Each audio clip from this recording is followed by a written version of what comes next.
Dear students, we are doing a lecture series on maxima and minima and optimization.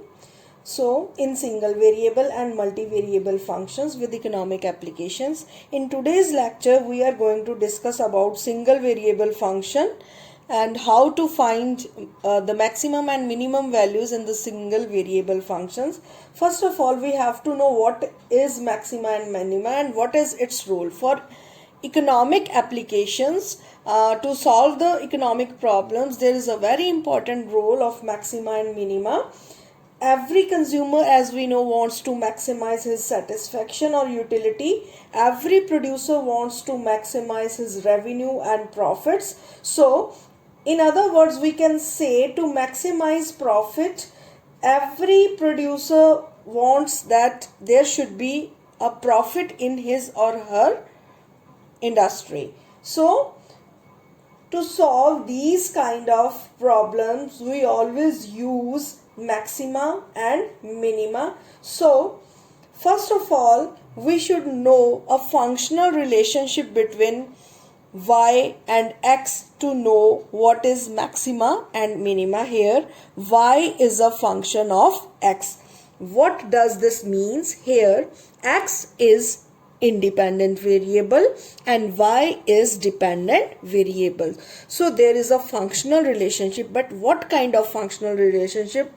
That is increasing or decreasing. When we are talking about increasing relationship, that means with the increase in value of x, value of y will also increase. And when we are talking about decreasing function, that means with increase in value of x, value of y is decreasing. So there is a negative relationship here and there is a positive relationship here. Means with the increase in value of x, what is happening?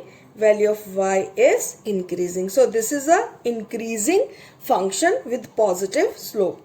Now here what is happening? With the increase in value of x, value of y is decreasing. So it is a decreasing function. With increase in value of x, value of y is decreasing. So this is called a functional relationship between two variables. Here one is independent, that is x, and other one is dependent, and that is y. So next we will see what are the conditions which shows that there is a increasing or decreasing functional relationship. Here we can see how y is a function of x, how there is a increasing or decreasing. If the first order derivative condition is positive, it is greater than 0, then there is a positive relationship. We will call that there is an increasing functional relationship between x and y. And if y is a function of x and is a decreasing function of x, when first order derivative condition is negative, means value of first order derivative is less than 0. And if it is equal to 0, this is a stationary stage.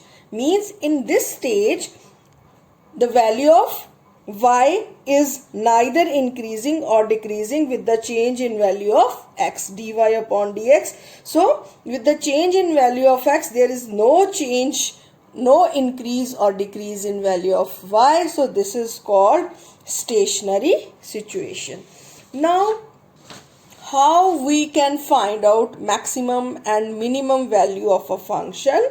So we are today discussing single variable with conditions. So first of all, we will know about maximum value. A function y is a function of x is said to have a maximum value at a, at x is equal to a, if fx ceases to increase at x is equal to a and begins to decrease at as x increases goes beyond a. इसको हम एक diagram के द्वारा समझते हैं कि अगर x की वैल्यू बढ़ रही है, if x is increasing, y is also increasing. Okay, with the increase in value of x, value of y is also increasing. But this is the maximum point where dy upon dx is equal to 0 at x is equal to a. How it is maximum point? Because beyond that point, after that point, what happens? With the increase in x, y is decreasing. यानी कि यहाँ जब हम x की value को बढ़ा रहे हैं y कम हो रहा है। कहाँ से पता चल रहा है? जब हमने इसका डेरिवेटिव निकाला तो we are getting it less than 0। तो सेकेंड ऑर्डर डेरिवेटिव जब हम निकालेंगे it will be less than 0। So what are the conditions? First order condition क्या है? डेरिवेटिव जब निकालते हैं it should be equal to 0 and second order it should be less than 0 at x is equal to a। यानी कि उसके बाद a के बाद जब ये सेकेंड ऑर्डर कंडीशन हम निकाल देते हैं तो दैट इज नेगेटिव। तो जब हमारे पास नेगेटिव वैल्यू आएगी सेकेंड ऑर्डर कंडीशन में तो वैल्यू क्या होगी? मैक्सिमम। तो जो हमारे पास x की वैल्यू जो फर्स्ट ऑर्डर कंडीशन में है, जो हम x की वैल्यू निकालेंगे उस पे जो सेकेंड ऑर्डर कंडीशन है उस वैल्यू पे हमारे पास हमारे फंक्शन की वैल्यू क्या होगी? Maximum. So this is the condition for finding out maximum value. और इसके ऑपोजिट मिनिमम वैल्यू के लिए हमारे पास क्या कंडीशन है?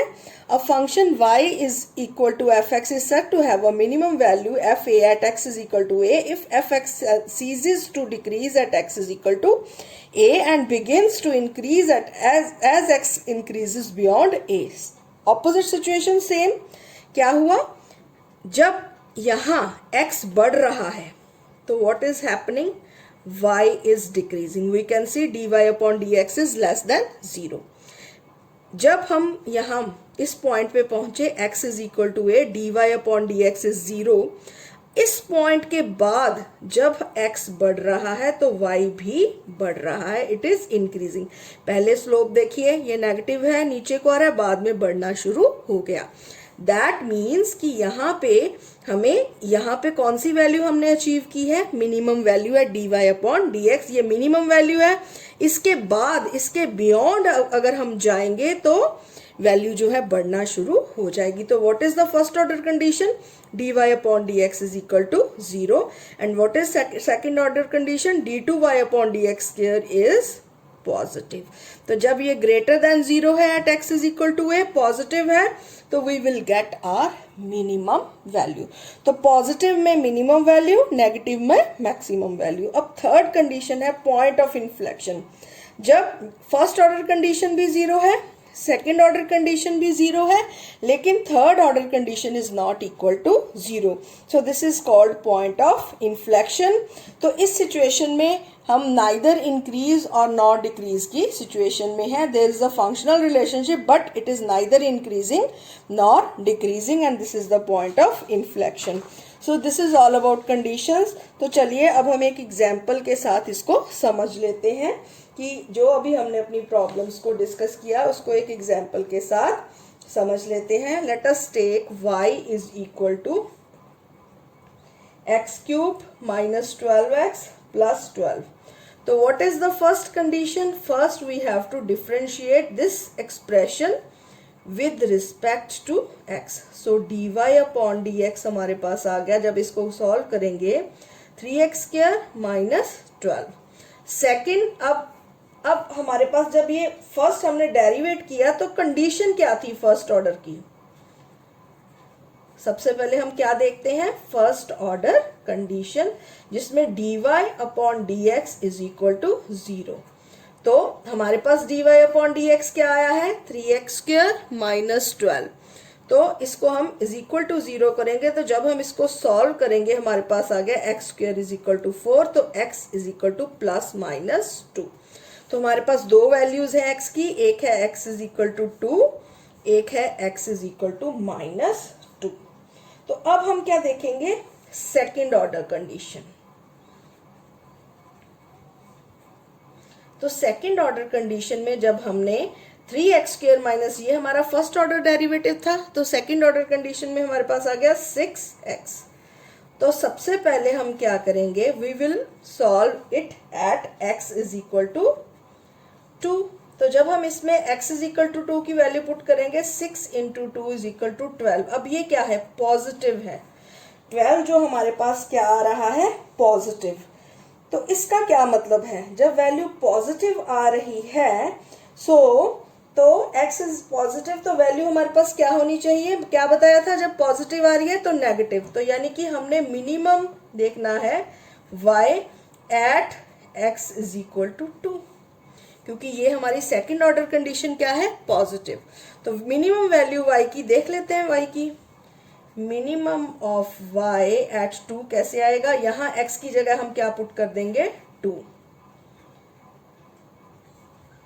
तो what we got 8 minus 12 into 2 plus 12, ये आ गया 8 माइनस 24 प्लस 12, ये आ गया -4।